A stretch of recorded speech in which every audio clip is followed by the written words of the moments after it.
like.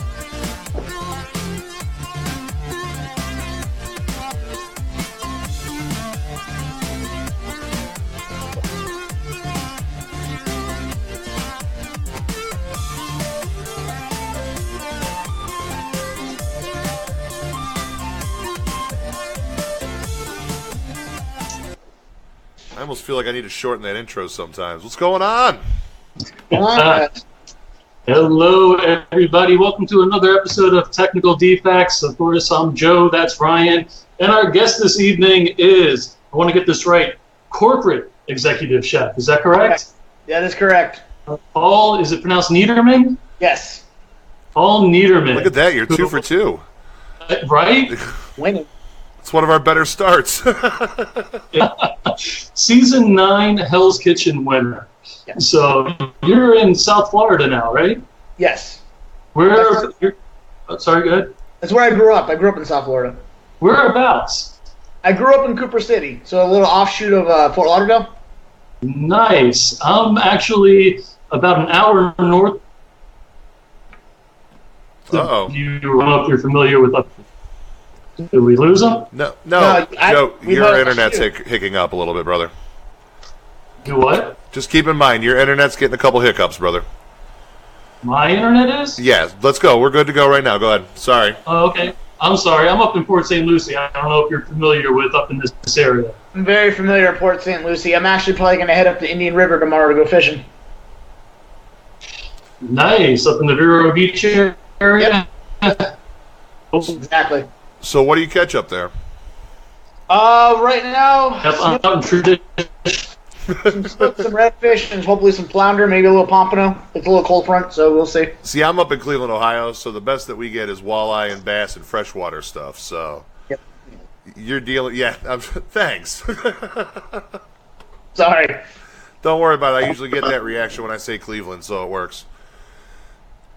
Joe, Well, you back usually with the us? reaction to Cleveland is with you usually get the 0-9 now Browns. What the who? The 0 exactly. Yeah, what is this? That the high school team? What do Oh, you- okay. I think your high school team could take them this year. You know what? My old high school could. I'll tell you that much. Good God. Excuse me. I have the Giants stuff behind me right now. So. Oh, your coach is about to get fired on the plane ride back. The Giants So coach? how did you grow up in South Florida? Yeah, McAdoo. How did you grow up in South Florida and you're a Jets fan? My father was the executive chef of Hofstra back in the 60s. Cool. Very good. So I didn't get it by choice. I was bred. Sorry. It's one of those things where it's like it didn't happen by choice. You're like, it just happened. It's there. I'm running with it. Whatever, you know? It wasn't even that. Had I known I was going to go through, I'm 33 years old of misery, I would have picked a better team. Oh, Joe, you're killing us over there. Joe had some internet issues right before the show, so he's kind of jumping around over there. But, so I'll tell you what, I'm going to take the reins on this at the moment, and Joe might drop out on us, so it'll be just me and you, so it'll be like really uncomfortable, and I'll make it as uncomfortable as I can. But, Uncomfortable. I'll take my shirt off. oh, fantastic. Nothing better than, man, I got nothing. I got nothing to throw after that one. So season 9, we're gonna jump into the show part of it now. Yeah. Did you audition? Did they seek you out? How did that work? So when I was in my last year of culinary school, I actually auditioned to be on season 5. Okay. I made it all the way to the finals, and what happened was they pick 18 people. I was one of 20, so I didn't make it to the last part to go fly out again. Okay. So I was at work. I was working at the Ritz-Carlton in Fort Lauderdale at the time, and one of the cooks that I work with goes to me. He goes, "Hey, they're doing an open audition for Hell's Kitchen down at FAU. Do you want to go?" And I'm like, "No." I'm like, I did it already. I go, it's a very, very long process. So I don't want to go. I'm like, but I'll meet you there for brotherly moral support. Yeah. Yeah. So he got really hammered that night and didn't make it down there. So I'm sitting there and I'm about to leave, and one of the casting people remembered me, and she's like, "Oh, are you here to audition again?" And I'm like, "No, I don't want to do the paperwork." And then she started laughing, and she's like, "You don't have to do the paperwork. Just come in the back, and we'll do your video again." I'm like, "Okay." So after that, you'd go through it's about probably 8 months of an audition process between back and forth of flying to places, more screen tests, and paperwork, and answering questions, and it's a lot. But at the end of the day, it kind of worked out for me, so I'm not really complaining. No, I mean, even let's say like totally implausible, you didn't win the whole thing. Like, I can't imagine that happening. So but no, let's say. I made a bet with my brother. I said if I make it to the last two, come hell or high water, that door was going to open. Either I was opening it or the door was going to open. One of two was happening. Right. Kick that bitch off the hinges. Nice. There's 2 wins. We'll split the prize. Nice. Well, here's the thing. What I was going to ask, for the people that ended up leaving early, did they have that same outlook that it was worth it and everything else? I mean, nobody likes to lose. That's a given. Nobody likes to lose. Since my season was a while ago, and I've had the time to process it and see how other people process it, I feel like that a lot of people, there's two ways of looking at it. Some people look at it as this was their 15 minutes and it's going to turn into this great thing, and it's going to make my next 50 years of life in my career. And then there's other people that went just because it was a lark, and they're like, hey, this is something cool. I have something to talk about with the grandkids. When it comes to doing these things, and it's not just with my show, it's I would say any competition reality show. It's what you make of it, and having very realistic expectations. I mean, not to go into like a lot of raw detail, but like the contract that you sign, like it's intense. Like if you read it, and like Fox owns me. Like there's like a Vincent tattoo on my ass. Like they own me. Oh, that's fantastic. Did it hurt? Oh, it didn't hurt, because as they did it, they handed me the check, and I was like, oh, okay, it's not so bad. So it was like a salve on there. It was exactly. But so like a lot of things that people think like they're offshoots of what they want to do and what they think can happen, it can't. Right. Now, and especially going into my profession and my career, you look at it like this, and it even happened to me. I won that show. But what did I won that show, but at the end of the day, me winning a show doesn't constitute that I know what I'm doing. Right. Me winning a show doesn't constitute that I know how to run a business. A lot of people think that that notoriety gets you ahead in life, and it doesn't, because a lot of people look at it as a bad thing, because I mean, it's all about who you are. So if you are an obnoxious asshole who causes trouble and fights with everybody, but you stayed on your season, or you staying because of that entertainment value, who the hell is going to hire you? Right. Because you have basically, I looked at it like this: whether I won or lost, it was a job interview. It filmed for X amount of time, and that was an interview for the next 7 years of my life. Right. As a professional DJ, I run into the similar things where you're in these competitions and these contests, but I've had to sit down with the heads of the radio stations, and at that point, it's a job interview. Oh, yeah. It's, if I win, if I'm a douche nozzle sitting there in that office, I'm not getting that gig, So I understand completely on that. It's a double-edged sword, because it's like you want to be. I can say this, that watching my season, which I only watched once, because I already knew what happened. I can say that the way that I was portrayed, that's me. I can say that. They did you justice in terms of the editing and things. Look, I I'm a smart ass. I have no game whatsoever with women. I come up with spur of the moment random things. But all in all, I'm a lovable asshole. Right. That's me. Other people, when they come to me and they say, oh, I was portrayed in this way, I'm like, well, I mean, you look at it like this. Everything that they showed, you did. So you said what you said. You did what you did. Right. A lot of people have a hard time looking themselves in the mirror and realizing that they might be a douche nozzle. And they got good word usage. And That's and how many of them sit there and blame it and say, "Oh, there was editing. They made me look that way." A lot of people have said that, but my answer to them is this: they're going to edit no matter what because it takes X amount of time to film something and there's an hour to show. Right, you got to compress it. But it doesn't matter. Like with me in my instance on the show, like you burnt that, you overcooked that, you said that.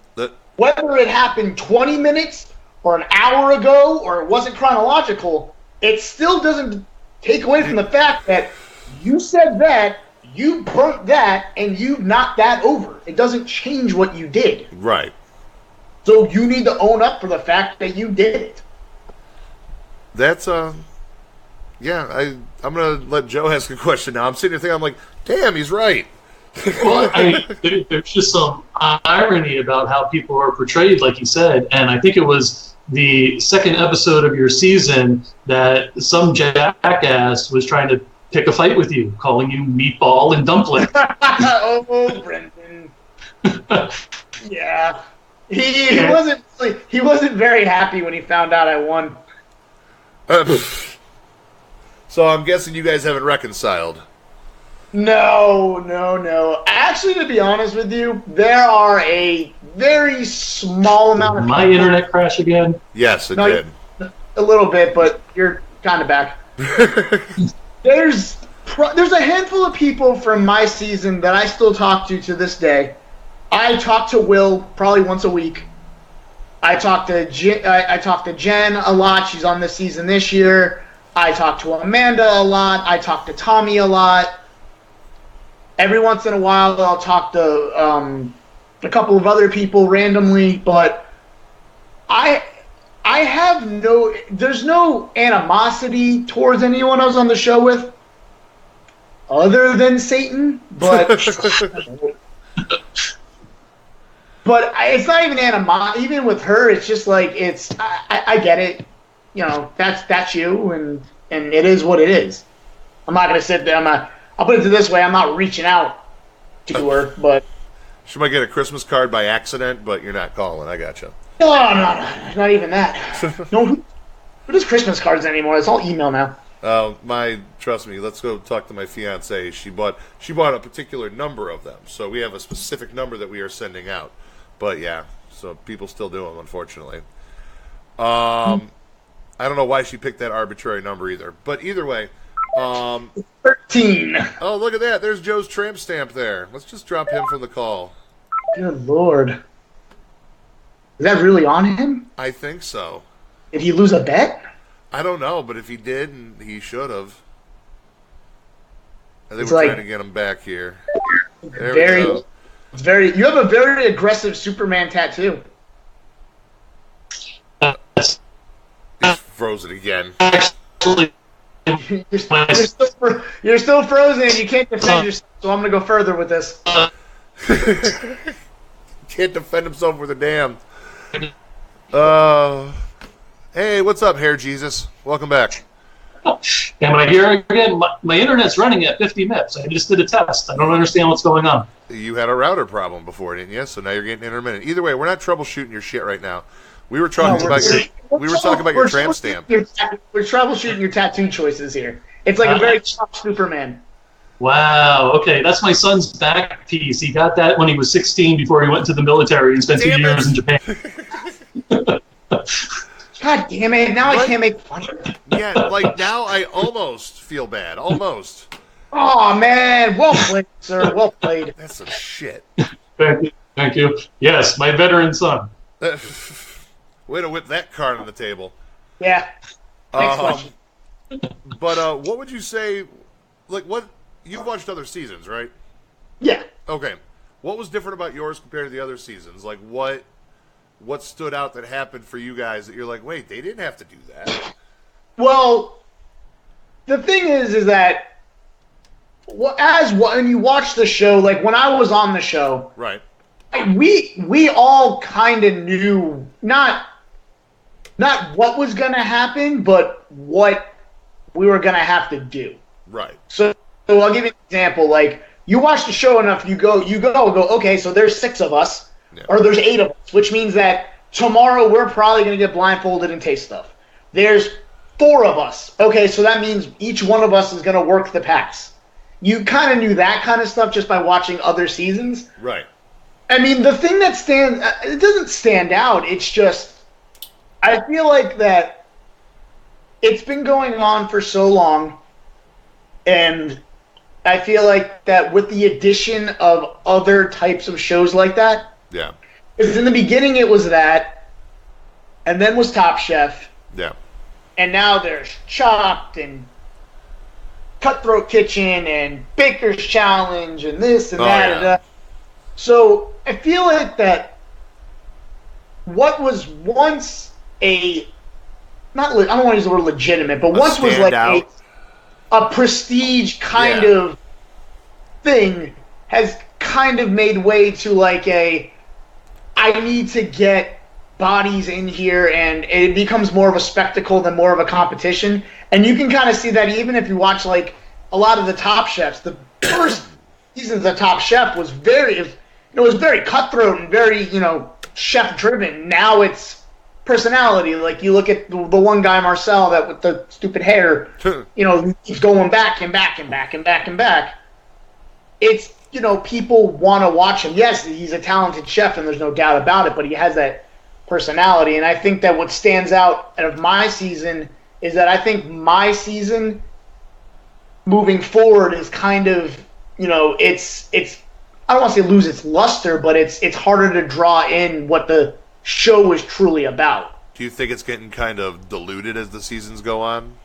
The pool of talent, maybe? I mean, I'll be honest with you. I feel like that bringing back people that was on the show before to do another season is kind of like jumping the shark. That's true. Yeah. I haven't really thought about that, but... Now, I understand why, because if you bring back people that have done it and that were, fan favorites, it makes sense. But, like, even to go further with that, like, I've watched a few of them this season, and to me, what I don't understand is and I get that, like, it's stressful and I've done all that, but they all did it. Yeah. Like, know what's going to happen. Like, what the service is. It's not a surprise. You know how Gordon is. You know that you're going to be doing these kinds of foods, and this is the system, and this, and yet it's still chaos. And yet they still can't cook risotto. I don't get it. I don't understand this. What is the problem with the risotto, man? It's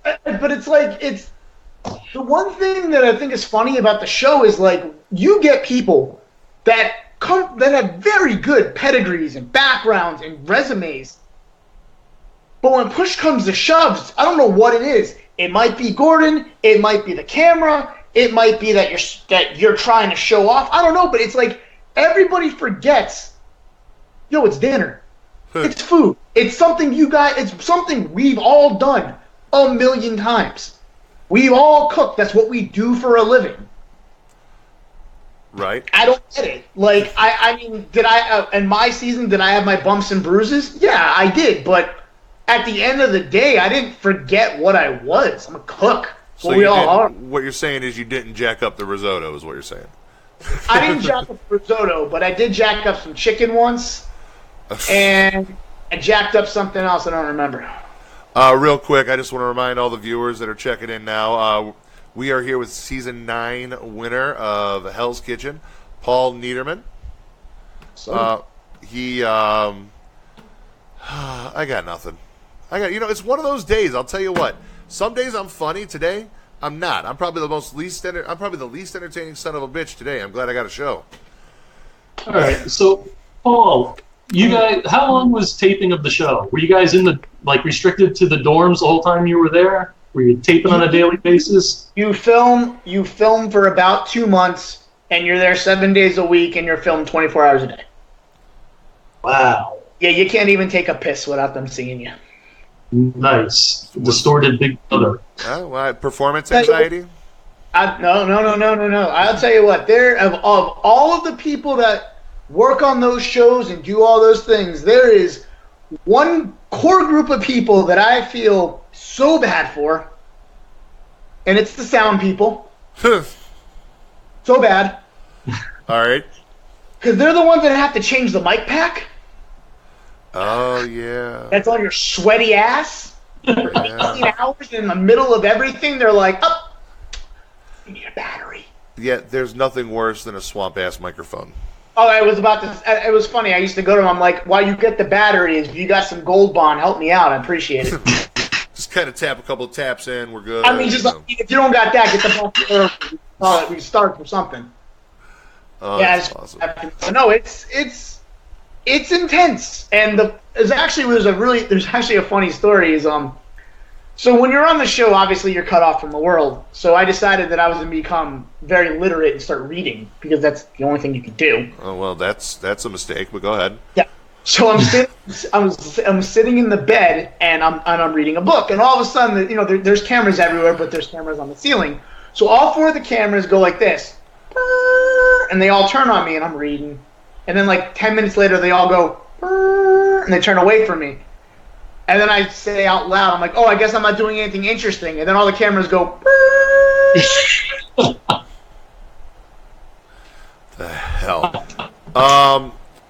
Hey, Paul, do you mind? We got some viewers with questions. Grady out there, he wants to know, what's your favorite dish to make? Like, if you had to make anything, what is your top dish to make that you love making? I like making actual pasta. Like my little machine, and I come up with crazy ideas in it, like gremolata pasta, or saffron and vanilla, and just make my little doughs and fillings, and like a good old little Italian boy. And Danielle wants to know the flip side of that. What do you hate making more than anything else? There's certain things I hate making. And it's not hate, it's just they're tedious. Like, I hate peeling fava beans. I hate peeling grapes. I hate cooking any sort of organ meat other than, foie gras or chicken liver. Like, I'm not a big fan of, You're not out there making haggis, is what you're telling me? No, I'm not making haggis. I might throw up in the garbage can as I'm trying to make it when you're opening the stomach, but... Which is how you're supposed to make it. I feel like that's part of it. It's like 2 parts. It's 2 parts puke and 1 part the garbage can. And 100%. Wow. I'm curious about something. So Thanksgiving is coming up. Sorry, somebody just threw a letter at me. Flip it over. Ask him how to make a turkey. No, I was actually curious, since you're constantly cooking, Thanksgiving, do you do the cooking or do you prefer to go somewhere and be served? Well, hold on. My girlfriend's laughing her ass off in the background for this one. She can interject. She's more than welcome to. Baby, you can come over and interject if you want to. By all means, the more the merrier. So, this is going to be the first Thanksgiving that I've had off in probably 9 years. So, but I always have this joke with everybody, and I say, on my days off, my answer is always, do doctors operate on their days off? And the answer is no. And then, my sister goes, oh, you refer to yourself as a doctor? And I go, yes, I am a doctor of food. Dr. Paul, MD, PCD. So, this year I will be assisting with the cooking, but I will love everything that my girlfriend makes. Oh, I'm sure it will be absolutely delicious. It's going to be absolutely delicious. So you're telling me that you rate her cooking extremely, extremely delicious? It's so delicious. I'll have to come over and try it sometime. You should. By all means, come over. She'll make dinner. All right, cool. But if I'm together with the family, I will begrudgingly, but yes, I do cook for them. Nice. Now, of course, you're on Hell's Kitchen, and the star of the show is Gordon. Yes. You still are you still in contact with him? I get random things from Gordon every once in a while. I haven't gotten any in a while. Every time they ask me to go back, I happily go back. I've done a couple of things with them. I went back to compete. I went back to judge twice, actually. I went back to judge, and then I went back as an inspirational speaker. That's right, on season 15. Yes. Remember that bullshit thing we were talking about earlier? You pulled that one off, huh? The inspirational part. Pulled that one out.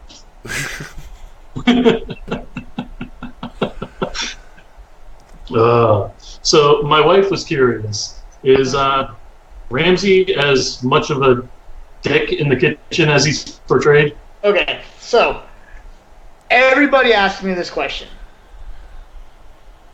To understand why Gordon is the way he is, you have to look at it like this. In Europe, being a chef was considered a profession way before it was ever considered in America. And every prestige restaurant that's for like in the United States is usually incorporated with something else. So like with me being in South Florida, there's La Palme d'Or that's at the Biltmore Hotel. There was Azul that was at the Mandarin. There's Jean Georges that's at the Matador Room. So kind of like in the United States, if a chef loses a job or moves on, it's like, oh, I lost the job. But in Europe, it's them. Like Gordon opened his restaurants. That's Gordon's name. It's Gordon's life. So in Europe, when they fail, they usually lose their house, their wife, their kids, their life savings, and half of them try to kill themselves. Country. But also, in Europe, kitchens and the way that everything was kind of cultivated and the systems that we have, a lot of it comes from a Scoffier and a brigade system. That's how it is. It's militant. And what happens a lot of times is that in Europe, Europe has a different mentality. People from Europe understand chain of command.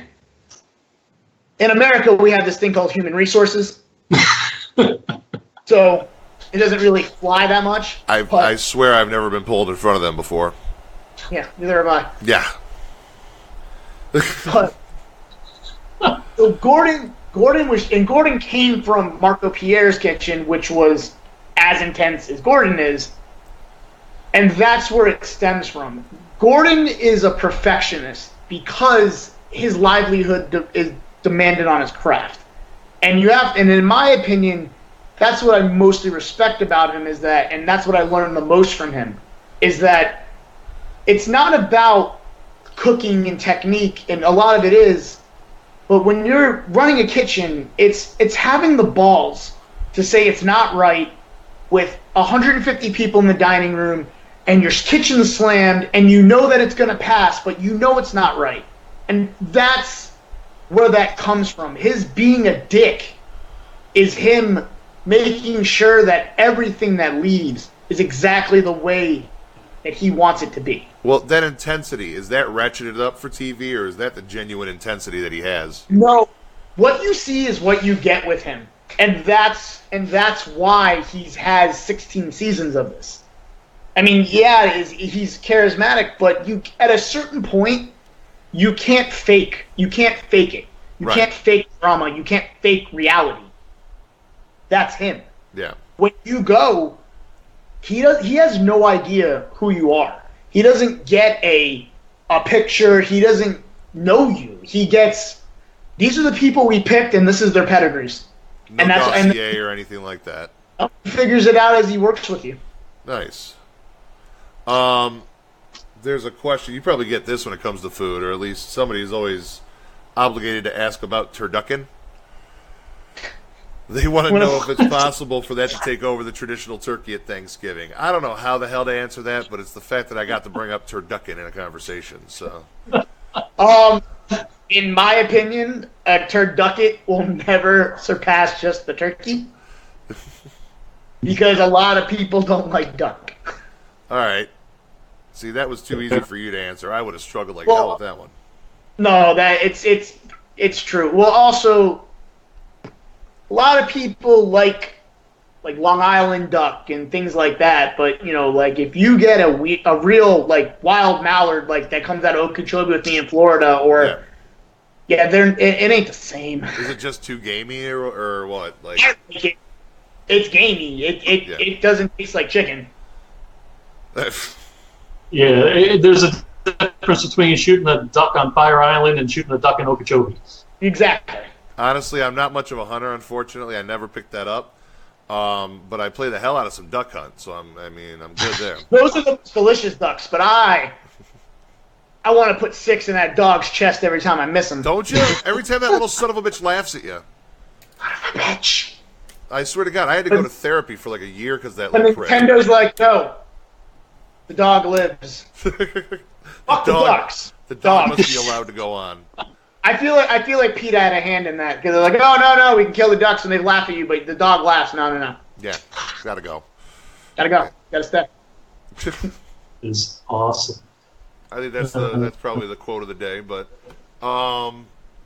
so when you how many times have you been back now to visit or do all that? What you gave me the number, I missed it though. I went back 4 times. 4 times, and they just reach out to you and say, "Hey, you want to come back?" Is that what it is, or they go, "Hey, would you be interested in doing X?" And you're like, "Yeah, let me get one of the days," and then they send you out and they send you back. Now, let me ask you this: what has mostly changed for you since the show? What has been what is the biggest impact winning that has had on your career and life? Well, I was lucky that with my prize with BLT, that they were in a very large expansion phase. And when I went when I started, I sat down with the owner of BLT and the president and the corporate chef and everything. And, I point blank asked them, I go, guys, what was the reason why you did the show? I go, are you doing it for a PR stunt or are you doing it for talent? Right. I go, either way, I'm good. You just have to let me know what you actually are wanting. If you want the Hell's Kitchen winner to walk around the dining room in a clean white jacket and smile for babies and kiss old ladies and shake hands, and okay, that's fine. Well, you would have done that even if they didn't ask, but Yeah, probably. But more unlikely.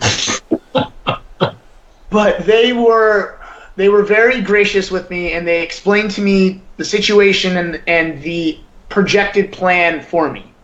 They wanted to cultivate talent, and that's what they did the show for. Okay. So I was very gracious in the fact of that the chefs that I worked with them, they left me to the wolves, but they essentially were like, look, you have 7 months, and in 7 months I will teach you how to run a $15 million a year restaurant in Manhattan. And if you get it, you get it, and if you don't, you don't. Right. So I did that for 4 years, so I think I got it. Either that or you're still trying to, one or the other. No, I have faith in you. I got faith in you. So are you running where are you working now? What are you doing exactly? I am currently the corporate executive chef for a restaurant group in Delray called Big Sushi Prime. So our concept is called Salt 7. It is a modern steakhouse with a nightlife twist. Okay, so you've got some DJs playing some music and stuff like that, and we are the premier destination for nightlife in Palm Beach County. Nice. Very nice. Honestly, no one comes even fucking close. Right on. I'll send you my demo eventually for DJing, I'll get you in. Hey, don't knock it. Anyways, let's go. I'm knocking it. Well, I'm curious, how hard is it to get a table there? You know me, I got you. All right, how hard is it for everybody else? No, is it going well? I mean, basically, is the business going as planned? Is it going well right now? The business, South Florida is a very peaks and hills for the year. Right. We have season out of season. We're starting to roll back into season, but I've seen a tremendous increase in the last 2 weeks. Okay. So it should be shaping up to be a good season. I base our season, honestly, I base off of how many Canadian license plates I see. That's like the old Florida joke. How do you know when fall starts? When all the license plates start changing. Well, last year there wasn't a lot of Canadian license plates, so season was pretty bad. How does that just mean that there's a lot of traveling at that point? Is that pretty much what it means? It's so usually how it works is whenever the North gets a really bad winter, okay, everybody comes down earlier and they stay longer. I got you. So when it's like Buffalo and Manhattan, everyone tends to stay an extra week or two down here, and the Canadians stay down a little bit longer, and they may not go back as quickly as right after Mother's Day. So this year's starting to shape up to be pretty good. So I'm the idiot that drives from Cleveland up to Buffalo in that crap instead of driving south. I'm that jackass. Yeah, well, you got to do what you got to do, man. I got you. I don't know if I needed to do it, but it was a pretty good weekend. I'll put it that way. I made it from Montauk to Miami in 20 hours. Jesus. One stop, one shot. I tried doing that. I couldn't even do that in my 20s, man. Yeah, well, you see, the urge to sleep in one's own bed outweighs the fact that you have to drive for 20 hours. Right. Well, that makes sense. I got another question from the viewers, and a food question for you. So, what is your favorite food to eat? What's your go-to? Shut up!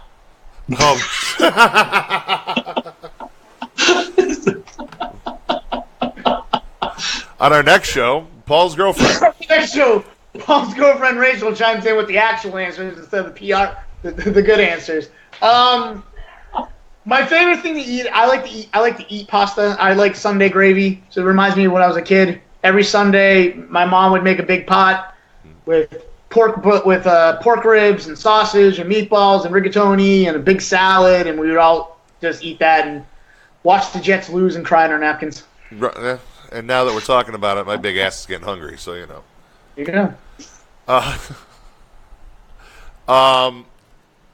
Do you have any future plans on doing anything with any other type of shows, going out for those, or tying in with that, or anything like that? Nope. I've retired as the champion. Nice. Go out on top. Might as well. I'm staying on top. Why do I need to compete again and lose? I don't need that shit in my life. Oh, sorry about that. I've got another question that just came up pertaining to the show again. How much of it is actually staged, if any? Wow, that's a cute face he made, freezing right there. Because by staged, nothing is staged. But like I said before,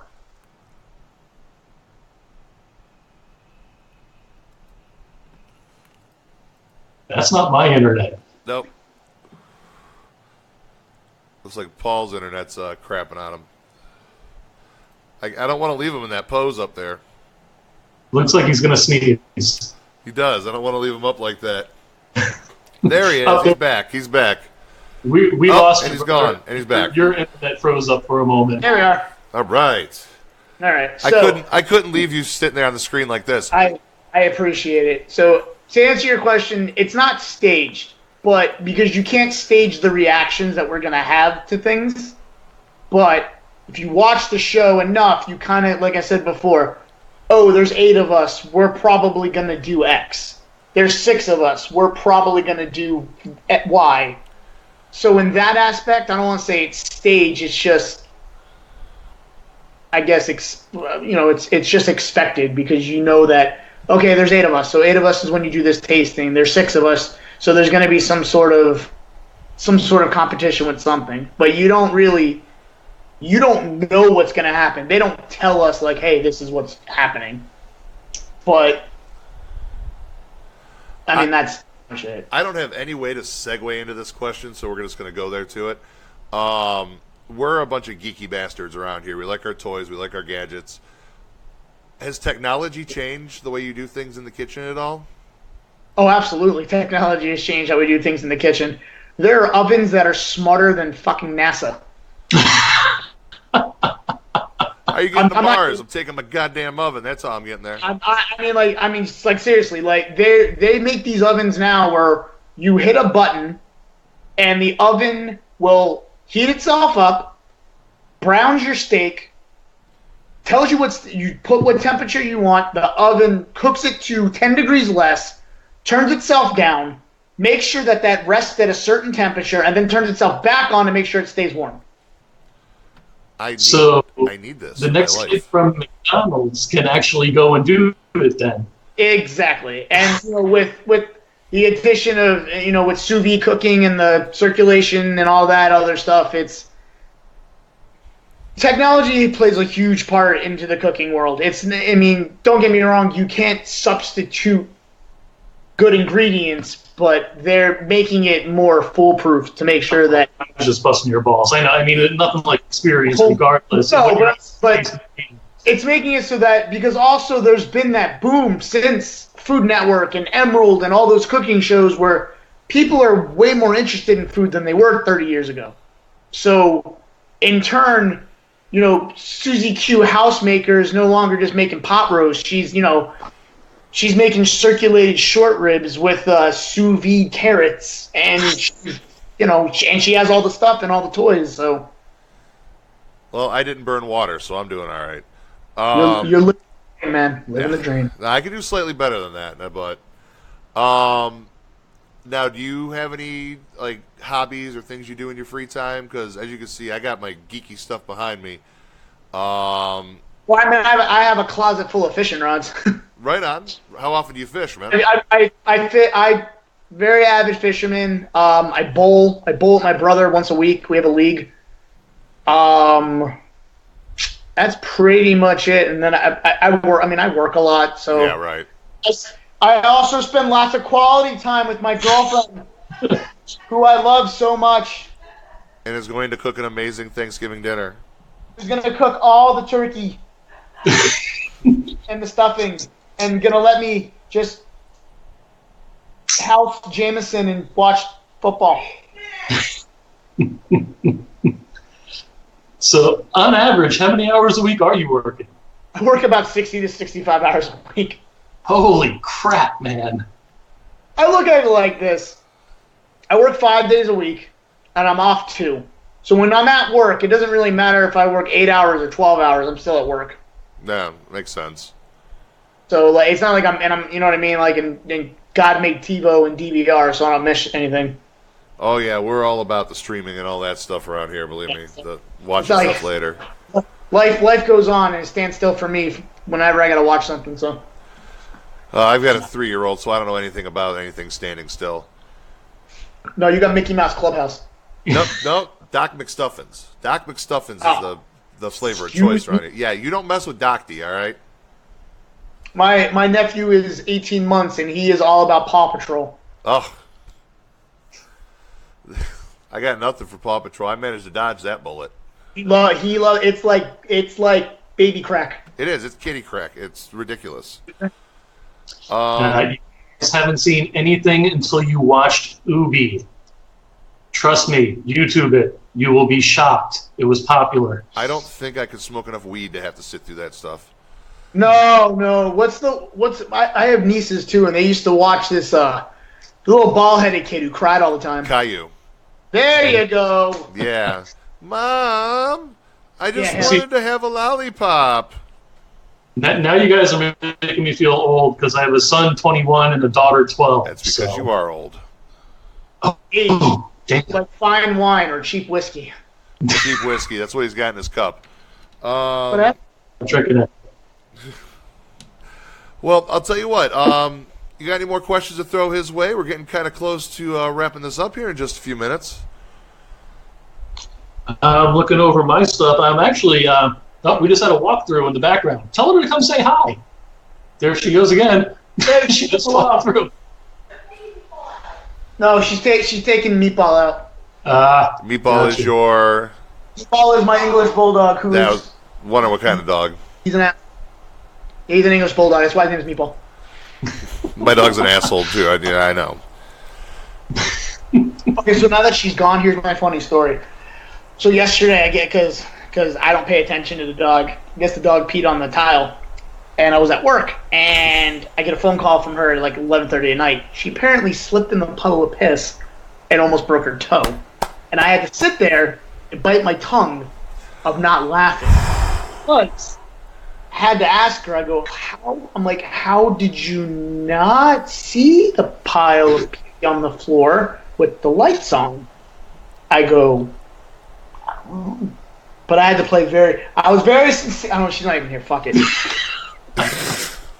I literally have been listening to it all day, and she's like, my foot. And I'm like, yeah, your foot. Because, you know, apparently dexterity is not a strong suit. Or being able to see pee. Exactly. You're all right. She hasn't walked in yet. That's funny. So, Joe, what else you got?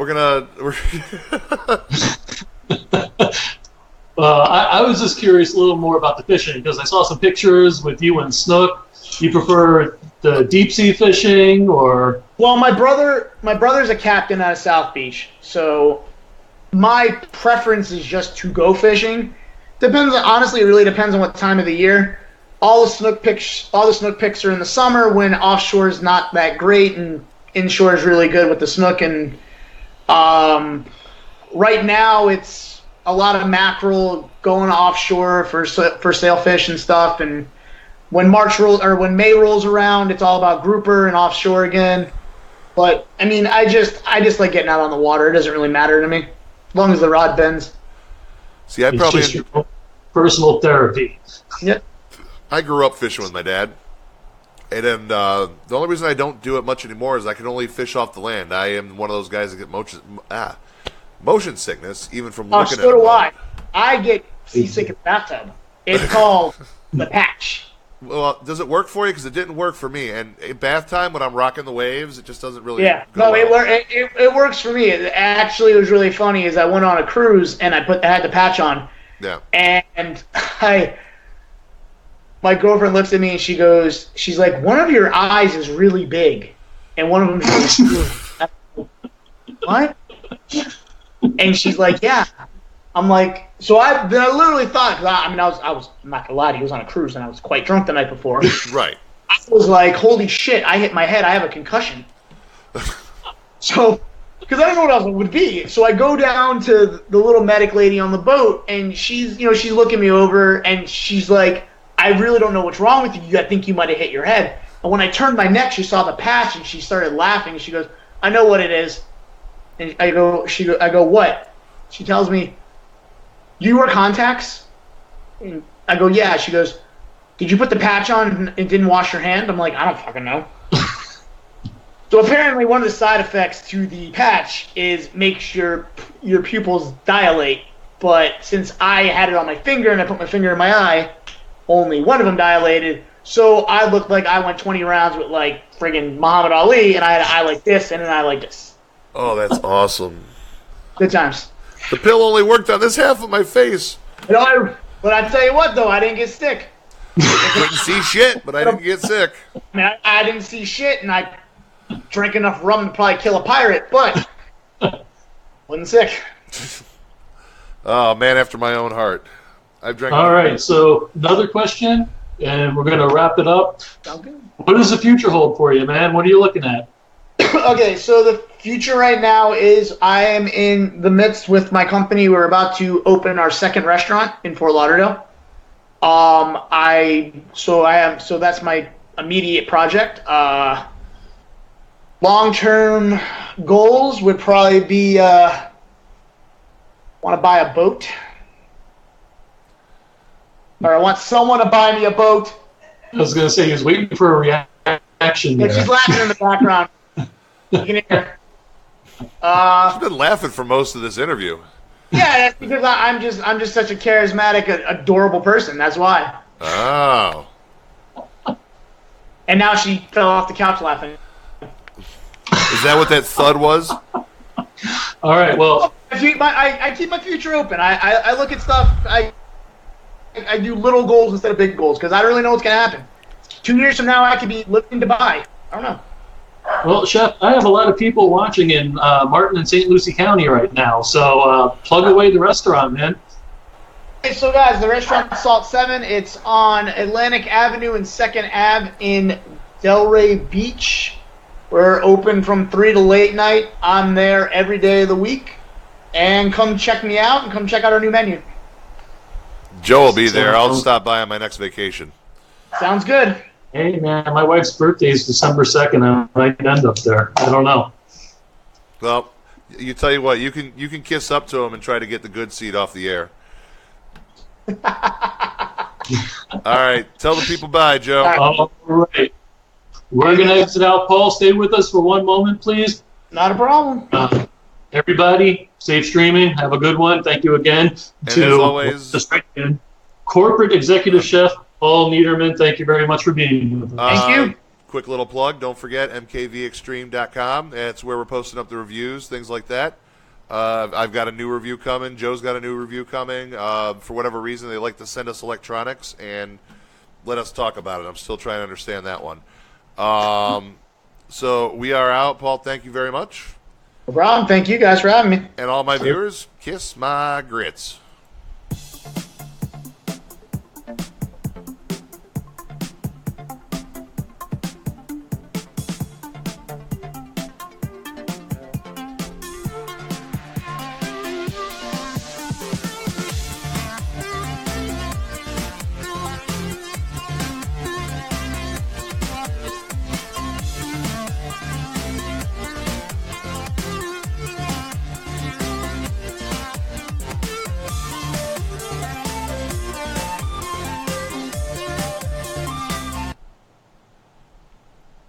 Jesus.